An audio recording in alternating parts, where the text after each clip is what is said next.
All right, so who's number one on the list? Well, when you have like twice as much cap space as anybody, you're a team that's going to be a player. The New England Patriots have a ridiculous amount of cap space because they're not paying anybody because they have no talent.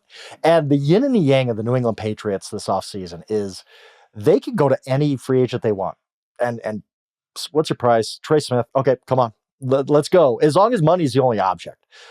And they could do that with any free agent because other than quarterback, there's not one position on the New England Patriots I feel confident about. Like, yeah, they got a pretty solid defensive line, I guess, but you can always add to there if they want a Milton Williams, who I've talked about before.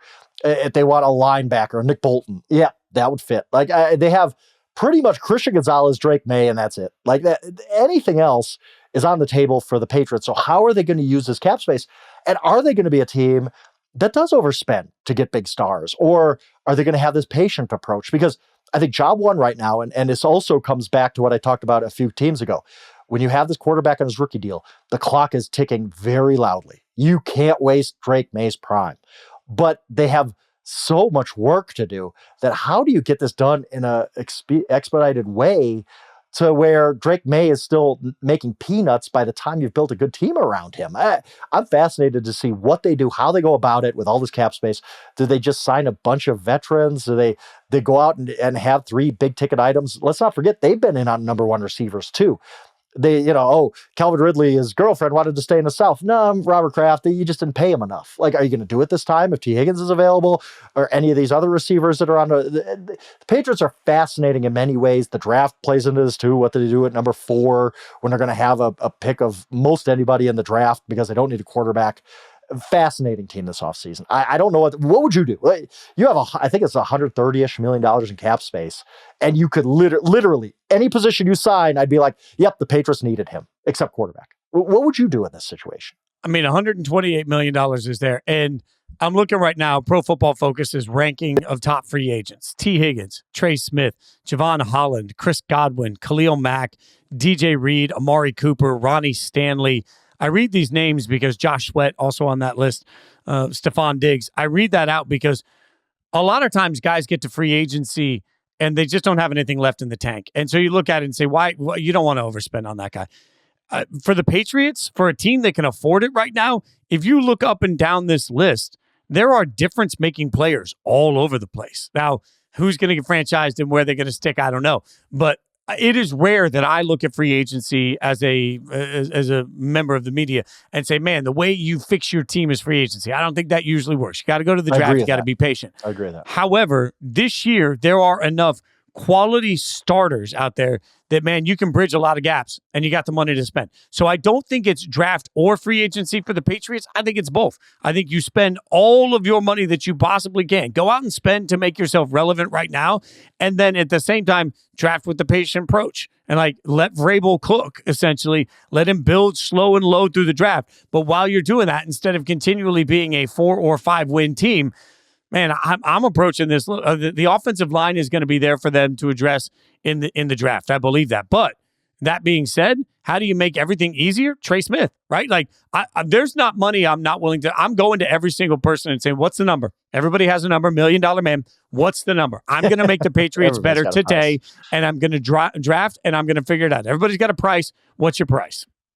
Agreed. But I think they're going to run up against usually money talks, right? I get that. But if it's close, are these guys going to want to come play for the Patriots?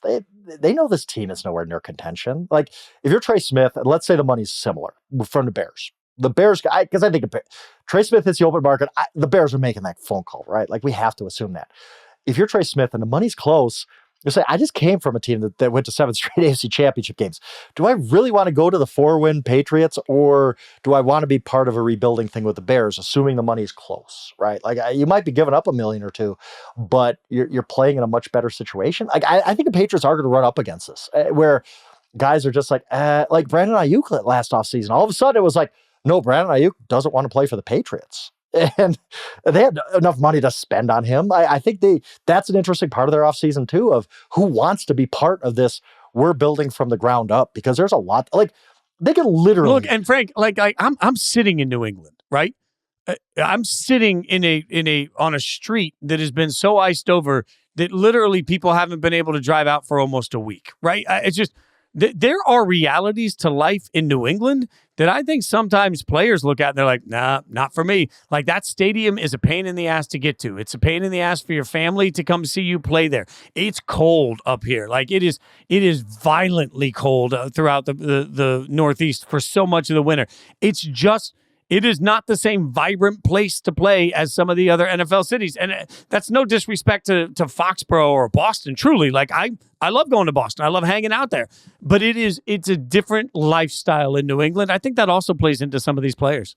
Yeah, Dan, we talked about the Chargers, didn't we? Hey, come play in LA. Like, yeah, we're not going to be iced over for a week. But, I mean, that's the thing, too. But money usually talks. And I was going to say, the Patriots could literally pick the top 3 offensive linemen in free agency and just give them a blank check and still have cap space left over. That's how much they have. Like, I don't know that that's what you want to do necessarily, but they could say, Ronnie Stanley, Trey Smith, Mekhi Becton had a kind of a resurgent year. Let's pay all 3 of those guys just to help out Drake Maye. They could do that. That's how much cap space they have. It's remarkable how much flexibility they have, but can they land guys? Who do they land? It's all very, very interesting with this Patriots team that went from top of the NFL to the outhouse very, very quickly.